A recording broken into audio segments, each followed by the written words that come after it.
So, for instance, I think J.K. Rowling is transphobic, but that's because I think that people who take a position that opposes like the sort of acceptance of trans people in society are transphobic. One thing that she does that I would describe as transphobic on Twitter is that she, especially lately, she calls trans women men. Like, I think that's like a pretty it's a pretty significant marker of like, yeah, I'm part of the tribe that opposes these people. I think it's like I think that being trans is largely a fetish. It's like something that we shouldn't indulge them. We shouldn't indulge them in their fantasy. And so she calls them men. If you just think that she's right, trans women are for the most part fetishists, and like we shouldn't be accepting them in society and indulging in their fantasies, and we should call them men, then of course you wouldn't call her transphobic, because transphobic is sort of a judgmental negative word. But to me, that's something that's quite clearly transphobic. So if you say, "Oh, my friend, she is a woman," she's a trans woman, or whatever, you're gonna be like, "No, he's a man." Yeah. This goes to the idea of compelled speech. Transphobic. So what you're saying is that if you refuse to use the correct pronoun is essentially what you're saying by calling them a man. So therefore, what you're talking about is compelled speech. So I can understand someone like Jordan Peterson who, on principle, says, "No, I'm not going to do that because you want me to do it. I will do it in my personal life, but I'm not going to be mandated to 100% of the time." I'm asking about somebody who regardless of any law or anything, someone whose policy is that they call trans women men, and what do you mean by their policy, though? Like that's what they have just decided they're going to do. But that's freedom. That's their right to decide what they want. I can't compel their speech. If I say that a man who identifies as a woman is a man, am I transphobic? No. But okay, sure. That and not just in a biological sense, but like you say you call them by male pronouns. You say. I'm not going to compel someone to use pronouns. I'm not asking about compelling anyone. I'm saying therefore I'm not going to judge that logically. If I'm not going to compel it, I'm not going to offer consequences based on whether they use it or not. I think that this kind of shows that it is sort of depends on what you believe about trans people. It depends on your sort of ideological stance about trans people. And it sounds to me a lot like... How so? When you talk... What have I said about my ideological stance on trans people? How is that determined to anything that I've said? I'm saying whether something should be considered transphobic. Like, if the question is like, okay, if somebody says trans women should not be allowed to use women's bathrooms, whether or not you consider that transphobic depends a lot on whether you think it's a good policy idea or not to allow trans women to use women's bathrooms. I never actually said. I'm saying that the women in the bathroom have a voice in this discussion. It's up to them, and we can't do. The question's who's the woman in the bathroom. We don't know. That's why we have the laws in place. Okay. My definition of bigotry is basically what I said about like being homophobic as a form of bigotry, being racist as a form of bigotry. Yeah. I think it's about sort of opposing the societal change in the direction of favoring those people. Exactly. So right there, what you just said. If you oppose that societal change, therefore saying that girl should not have to be exposed to that penis, that to you is opposing societal change. I'm now bigoted, according to your definition. It makes the conversation impossible. So of course you're going to think J.K. Rowling is transphobic. I'll clarify. I think that I'm not saying that any opposition to any change in that direction is just bigoted. The opposition you choose? Yeah, that's why I said initially. Okay. Why are you laughing? So it's just the opposition that you don't like. Yeah, I was clarifying. I say yes, but that's why I said initially that it's an ideological word. Like, it sort of designates an ideological position. So I think that like trans people deserve a certain set of rights. That I have a certain vision of the future for trans people, and I think there are certain things that are good ideas and certain things that are bad ideas. And if there's a person who I think opposes like the progression of trans rights in a good direction, I think that they want things to go in the other direction for trans people because I think they're against transness. Listen to the words then I would describe them as transphobic. If I think they are opposing this, that's pretty broad. That's if you think someone's opposing it, they now fall into your category. I think the idea that unless a person literally says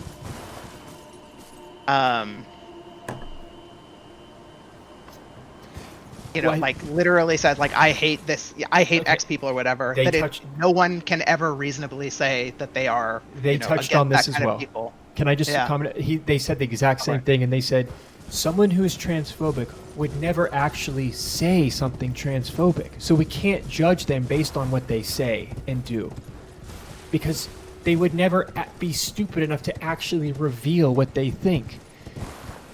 But that leads towards nothing but thought policing and inferring and creating this totality, this picture that they paint with the subtext of their words, and it's a dangerous game.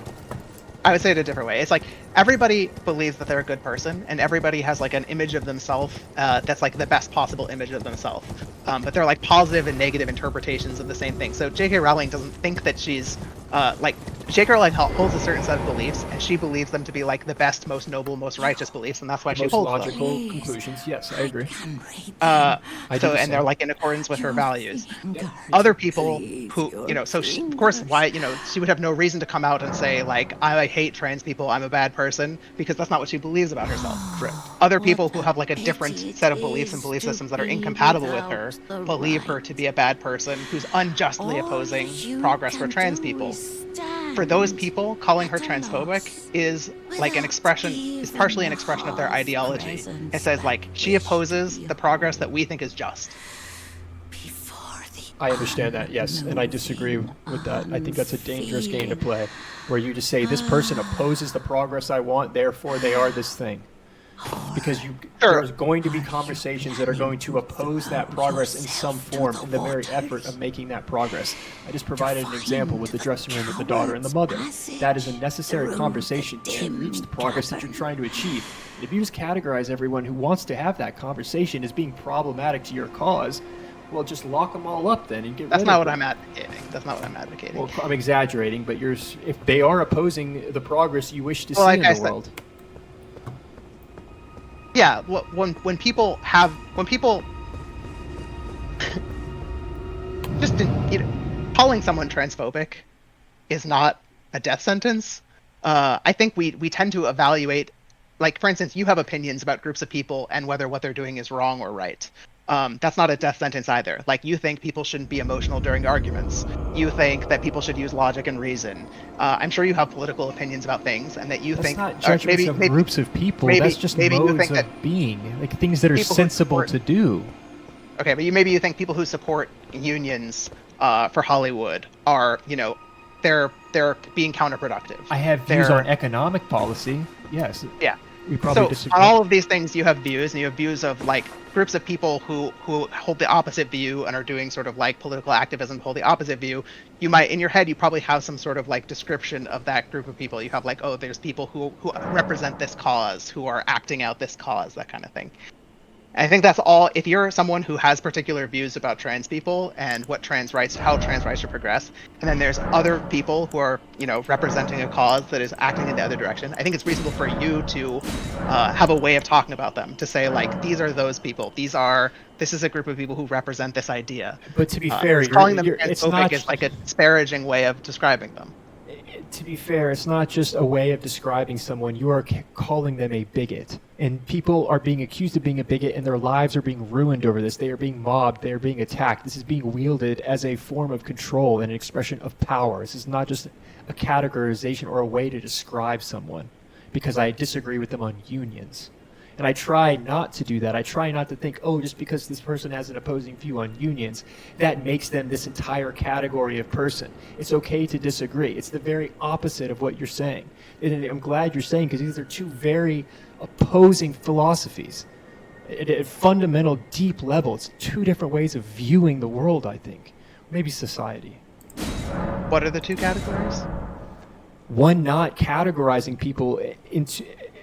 because you disagree with them. It's okay. My mom, just today, I was talking to her because she's concerned that I have differing perspectives and I'm going to be ostracized because of the party the other night. And I was describing the events at that party.